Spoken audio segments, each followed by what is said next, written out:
ব্রিটেনে বাঙালিদের বৃহত্তম সামাজিক চ্যারিটি সংগঠন greater Sylhet development and welfare council GSC in UK Scotland রিজিয়নের দ্বিবার্ষিক সম্মেলন ও নির্বাচন অনুষ্ঠিত হয়েছে।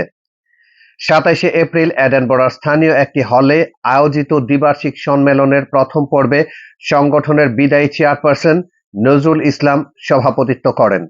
জেনারেল সেক্রেটারি আতাউর রহমানের পরিচালনায় শুরুতেই পবিত্র কোরআন থেকে তেলাওয়াত করেন হাজী শরীফ আহমেদ ফখরুল। স্বাগত বক্তব্য রাখেন আদিল তাফাদার।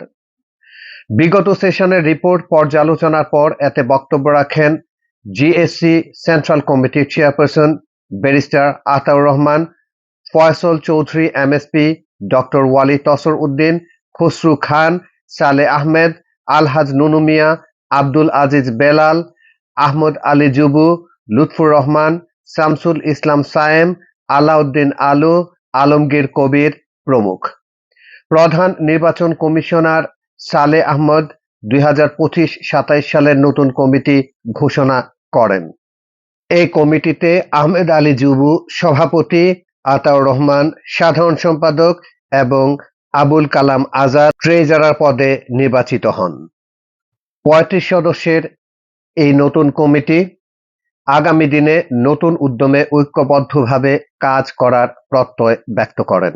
এরপর স্থানীয় শিল্পী আজিম মাহমুদের পরিচালনায় মনোজ্ঞ সাংস্কৃতিক অনুষ্ঠানের মাধ্যমে অনুষ্ঠানটি শেষ করা হয়।